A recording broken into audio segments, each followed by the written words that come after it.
guys, welcome back to my YouTube channel, that is Swapna's Tutorial. So ನೀವಿನ ನನ್ನ ಚಾನೆಲ್ಗೆ subscribe ಆಗಿಲ್ಲ ಅಂದರೆ please subscribe ಆಗಿ, ವಿಡಿಯೋಸ್ನ ಲೈಕ್ ಮಾಡಿ, ಶೇರ್ ಮಾಡಿ, ಹಾಗೆ ಕಮೆಂಟ್ ಮಾಡಿ.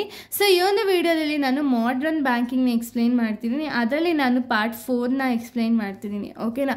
ಸೊ ಚಾಪ್ಟರ್ 3 ಬಂದ್ಬಿಟ್ಟು ಎಥಿಕ್ಸ್ ಇನ್ ಬ್ಯಾಂಕಿಂಗ್ ಅಂತ ಹೇಳಿ, ಅದರಲ್ಲಿ ಪಾರ್ಟ್ 4ನ ಎಕ್ಸ್ಪ್ಲೈನ್ ಮಾಡ್ತಿದ್ದೀನಿ. ಆಲ್ರೆಡಿ ಸ್ವಲ್ಪ ಟಾಪಿಕ್ಸ್ನ ಅಪ್ಲೋಡ್ ಮಾಡಿದ್ದೀನಿ. ಸೊ ಯಾರೆಲ್ಲ ಆ ವಿಡಿಯೋಸ್ನ ನೋಡಿಲ್ವೋ ಒಂದ್ಸತಿ ಆ ವಿಡಿಯೋಸ್ನ ನೋಡ್ಕೊಂಡು ಬಂದು ಈ ಒಂದು ವಿಡಿಯೋನ ನೋಡಿ, ಬಿಕಾಸ್ ನಿಮಗೆ ಕಂಟಿನ್ಯೂಷನ್ ಅನ್ನೋದು ಪ್ರಾಪರಾಗಿ ಸಿಗುತ್ತೆ ಅನ್ನೋ ಒಂದು ರೀಸನಿಂದ, ಓಕೆನಾ. ಸೊ ಈ ಒಂದು ವಿಡಿಯೋದಲ್ಲಿ ನೆಕ್ಸ್ಟ್ ಟಾಪಿಕ್ನ ಯಾವ್ದು ಎಕ್ಸ್ಪ್ಲೈನ್ ಮಾಡ್ತಿರೋದು ಅಂದರೆ ಕಲ್ಚರ್ ಇನ್ ಬ್ಯಾಂಕಿಂಗ್. ಯಾವ ರೀತಿ ಕಲ್ಚರ್ನ ಬ್ಯಾಂಕಿಂಗಲ್ಲಿ ಅಡಾಪ್ಟ್ ಮಾಡ್ಕೋಬೇಕು ಅಂದರೆ, it is a shared value, belief, behaviour and practice that guide the way banking institute operate. ಅಂದರೆ ಏನು, ಈಗ ಇದೊಂದು ಶೇರ್ಡ್ ವ್ಯಾಲ್ಯೂ ಆಗಿರ್ಬೋದು, ಬಿಲೀಫ್ ಆಗಿರ್ಬೋದು, ಬಿಹೇವಿಯರ್ ಆಗಿರ್ಬೋದು ಆ್ಯಂಡ್ ಪ್ರಾಕ್ಟೀಸ್ ಆಗಿರ್ಬೋದು, ಓಕೆನಾ. ಏನಕ್ಕೆ ಅಂದರೆ ಬ್ಯಾಂಕಿಂಗ್ ಇನ್ಸ್ಟಿಟ್ಯೂಷನ್ನ ಆಪ್ರೇಟ್ ಮಾಡೋದಕ್ಕೆ ಏನೆಲ್ಲ ವೇಸ್ ಆಗಿರ್ಬೋದು, ಏನೆಲ್ಲ ಕಲ್ಚರ್ನ ನಾವು ಯೂಸ್ ಮಾಡ್ತೀವಿ ಅನ್ನೋದನ್ನ ನಾವು ಕಲ್ಚರ್ ಇನ್ ಬ್ಯಾಂಕಿಂಗ್ಸ್ ಅಂತ ಹೇಳಿ ಕರಿತೀವಿ, ಓಕೆನಾ. ಇನ್ನು ಕ್ಯಾರೆಕ್ಟರಿಸ್ಟಿಕ್ಸ್ ನಾವು ನೋಡೋದಾದರೆ ಎಥಿಕಲ್ ಕಂಡಕ್ಟ್. ಇವಾಗ ಏನೇ ಒಂದು ಬ್ಯಾಂಕಲ್ಲಿ ಏನೇ ಒಂದು ಆ್ಯಕ್ಟಿವಿಟೀಸ್ನ ಕಂಡಕ್ಟ್ ಮಾಡಬೇಕಾದ್ರೆ ಎಥಿಕಲ್ ಆಗಿ ಕಂಡಕ್ಟ್ ಮಾಡಬೇಕು, ಓಕೆನಾ. ಅನ್ಎಥಿಕಲ್ ವೇಯಲ್ಲಿ ಅವರು ಕಂಡಕ್ಟ್ ಮಾಡಬಾರ್ದು, ಓಕೆನಾ. Next risk management. Risk management ಅಂದರೆ ಏನು, ರಿಸ್ಕ್ ಅನ್ನೋದನ್ನ ಪ್ರಾಪರಾಗಿ ಮ್ಯಾನೇಜ್ ಮಾಡಬೇಕಾಗುತ್ತೆ, ಅದನ್ನು ನಾವು ರಿಸ್ಕ್ ಮ್ಯಾನೇಜ್ಮೆಂಟ್ ಅಂತೀವಿ. ನೆಕ್ಸ್ಟ್ ಇನೋವೇಷನ್ ಅಂದರೆ ಏನು, ಇವಾಗ ನ್ಯೂ ಟೆಕ್ನಾಲಜಿನ ಯೂಸ್ ಮಾಡಿಕೊಂಡು, ಇನೋವೇಟಿವ್ ಐಡಿಯಾಸ್ನ ಯೂಸ್ ಮಾಡಿಕೊಂಡು ಇನೋವೇಷನ್ಸ್ ಅನ್ನೋದನ್ನ ಮಾಡಬೇಕಾಗುತ್ತೆ. Next collaboration and team work ಅಂದರೆ ಏನು, ಇವಾಗ ಕೊಲಾಬ್ರೇಷನ್ ಆಗಿರ್ಬೋದು, ಟೀಮ್ ವರ್ಕ್ ಆಗಿರ್ಬೋದು ಬ್ಯಾಂಕಿಂಗಲ್ಲಿ ತುಂಬ ಇಂಪಾರ್ಟೆಂಟ್ ಆಗಿರುತ್ತೆ. ಯಾಕೆ ಅಂದರೆ ಅವ್ರ ಮಧ್ಯೆನೇ ಒಂದು ಕಾನ್ಫ್ಲಿಕ್ಟ್ಸ್ ಇತ್ತು ಅಂದರೆ ಬೇರೆಯವ್ರಿಗೆ ಅವ್ರ ಗೈಡ್ಲೈನ್ಸ್ ಅನ್ನೋದನ್ನೇ ಪ್ರಾಪರಾಗಿ ಕೊಡೋಕ್ಕಾಗಲ್ಲ, ಓಕೆನಾ.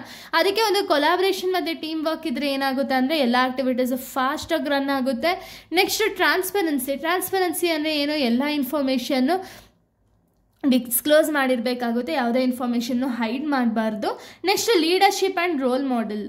ಸೊ ಲೀಡರ್ಶಿಪ್ ಮತ್ತು ರೋಲ್ ಮಾಡೆಲ್ನ ಪ್ರಾಪರಾಗಿ ಚೂಸ್ ಮಾಡಬೇಕಾಗುತ್ತೆ. ಇಷ್ಟು ಕೂಡ ಕ್ಯಾರೆಕ್ಟರಿಸ್ಟಿಕ್ಸು. ಇನ್ನು ನೆಕ್ಸ್ಟ್ ಟಾಪಿಕ್ ನಾವು ನೋಡೋದಾದರೆ impact of technology, ethical practices in banking operations. ಏನೇನೆಲ್ಲ ಇಂಪ್ಯಾಕ್ಟ್ಸ್ ಆಫ್ ಟೆಕ್ನಾಲಜಿ ಇದೆ ಅಂದರೆ ಎನ್ಹಾನ್ಸ್ ಟ್ರಾನ್ಸ್ಪರೆನ್ಸಿ ಅಂದರೆ ಏನು, ಇವಾಗ ಟ್ರಾನ್ಸ್ಪರೆನ್ಸಿ ಅನ್ನೋದು ಜಾಸ್ತಿ ಆಯಿತು, ಎಲ್ಲ ಇನ್ಫಾರ್ಮೇಷನ್ನು ಐತೆ, ಯಾವುದೇ ಇನ್ಫಾರ್ಮೇಷನ್ನ ನಾವು ಹೈಡ್ ಮಾಡಿಲ್ಲ ಅಂದರೆ, ಓಕೆನಾ, ಎಲ್ಲ ಇನ್ಫಾರ್ಮೇಷನ್ನು ಟ್ರಾನ್ಸ್ಪರೆಂಟ್ ಆಗಿತ್ತು ಅಂದರೆ ಆವಾಗ ಹ್ಯಾಕರ್ಸಿಂದ ಆ ಒಂದು ಇನ್ಫಾರ್ಮೇಷನ್ನ ಹ್ಯಾಕ್ ಮಾಡೋ ಚಾನ್ಸಸ್ಗಳಿರುತ್ತೆ, ಓಕೆನಾ. ಅದಕ್ಕೆ ಎನ್ಹಾನ್ಸ್ ಟ್ರಾನ್ಸ್ಪರೆನ್ಸಿ. ಇನ್ನು next ethical use of customer data. ಒಂದು ಕಸ್ಟಮರ್ ಡೇಟಾಸ್ ಏನಿರುತ್ತೆ ಬ್ಯಾಂಕಲ್ಲಿ, ಇಬ್ಬರು ಎಲ್ಲ ಕಸ್ಟಮರ್ಸ್ ಇರೋದು, ತುಂಬ ಜನ ಕಸ್ಟಮರ್ಸ್ ಇರ್ತಾರೆ, ಓಕೆನಾ.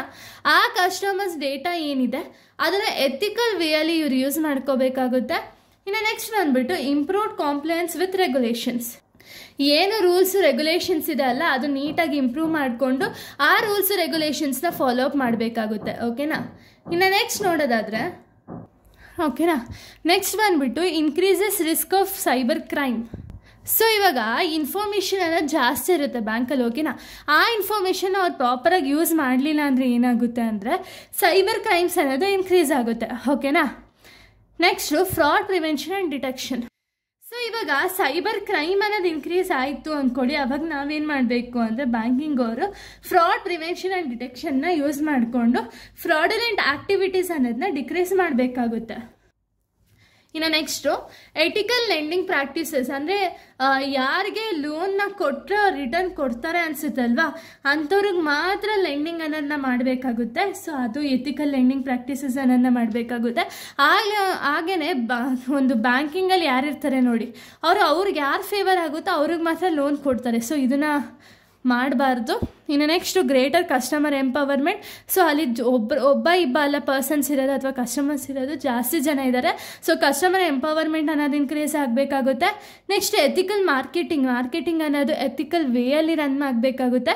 ನೆಕ್ಸ್ಟ್ ಸಸ್ಟೈನಬಿಲಿಟಿ ಅನ್ನೋದು ಇನ್ಕ್ರೀಸ್ ಆಗಬೇಕಾಗುತ್ತೆ, ಓಕೆನಾ.